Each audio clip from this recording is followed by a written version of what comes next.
समझदार किसान की बेटी। बहुत समय पहले की बात है। एक गांव में एक गरीब किसान अपने परिवार के साथ रहता था। उसकी एक ही बेटी थी। वह बहुत सुंदर थी। गरीब किसान ने गांव के जमींदार से कर्ज लिया हुआ था, किंतु गरीबी के कारण वह कर्ज वापस नहीं कर पा रहा था। जमींदार जब भी उस पर कर्ज वापस करने का दबाव बनाता, वो कुछ समय की मोहलत मांग लेता। ऐसे ही कई वर्ष बीत गए। एक दिन जमींदार की दृष्टि किसान की सुंदर पुत्री पर पड़ी, जो युवा हो चुकी थी। किसान की बेटी को देख जमींदार उस पर मोहित हो गया। वह किसान के पास गया और बोला, मैं तुम्हारा पूरा कर्ज माफ कर दूंगा, अगर तुम अपनी बेटी का विवाह मेरे साथ कर दो। जमींदार के विवाह प्रस्ताव से किसान और उसकी बेटी हैरान रह गए। जमींदार अधेड़ उम्र का कुरूप व्यक्ति था। किसान ने अपनी सुंदर बेटी का विवाह उससे करने से इनकार कर दिया।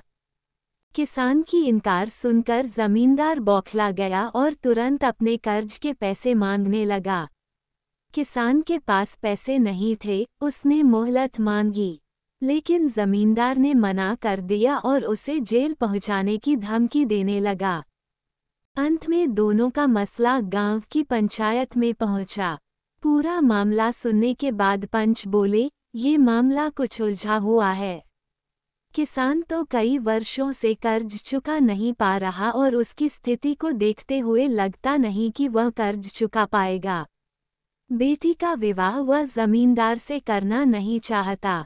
ऐसे में बहुत सोच विचार कर हम ये फैसला किसान की बेटी की किस्मत पर छोड़ते हैं। पंच आगे बोले, यहाँ जमीन पर काले और सफ़ेद कंकड़ पड़े हुए हैं। जमींदार इन कंकड़ों में से 2 कंकड़ उठाकर 2 थैलों में रखेगा। किसान की बेटी को बिना देखे उन थैलों में से कंकड़ निकालना होगा। 1. यदि वह काला कंकड़ निकालती है तो उसे जमींदार से शादी करनी पड़ेगी और किसान का कर्ज माफ कर दिया जाएगा। 2. यदि वह सफ़ेद कंकड़ निकालती है तो उसे जमींदार से शादी नहीं करनी पड़ेगी और किसान का कर्ज भी माफ कर दिया जाएगा। 3.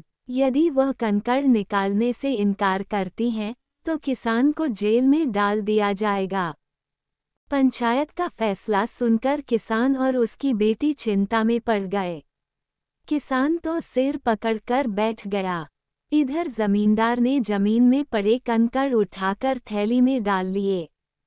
जब जमींदार कंकड़ उठा रहा था तो किसान की बेटी ने देख लिया कि उसने सबकी आंखों में धूल झोंककर दोनों काले कंकड़ ही उठाए हैं।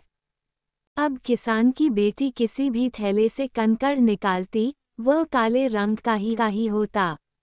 जमींदार इतना धूर्त होगा, ये उसने सोचा नहीं था, लेकिन उसे किसी भी हाल में इस मुसीबत से बाहर निकलना था।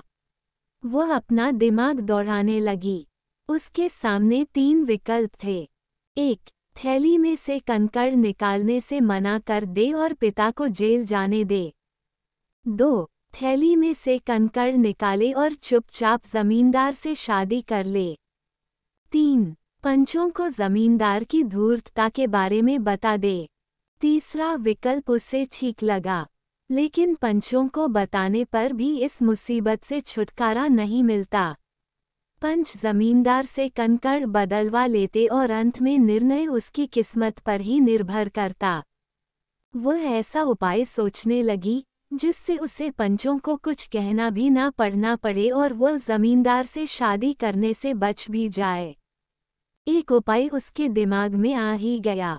वह आगे बढ़ी और जमींदार की थैली में से एक कंकड़ निकाला, लेकिन उसे देखे बिना ही जमीन में गिरा दिया।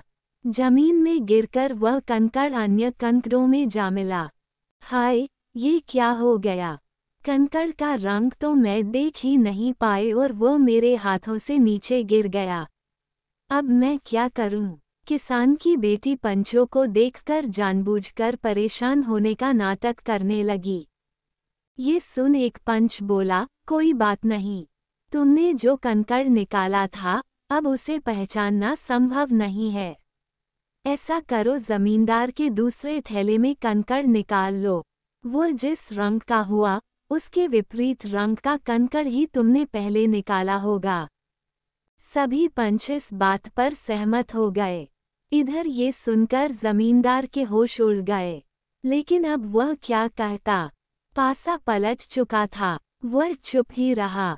किसान की बेटी ने जब थैले में से कंकड़ निकाला तो वह काले रंग का था। सबने मान लिया कि पहले उसने सफेद कंकड़ निकाला था। इस तरह वह जमींदार से शादी करने से बच गई और उसके पिता का कर्ज भी माफ हो गया। सीख: मुसीबत के समय समझदारी से काम लेना चाहिए। जब भी मुसीबत आ पड़े तो बिना हौसला खोए शांत दिमाग से विचार करना करो, कोई ना कोई हल अवश्य निकलेगा।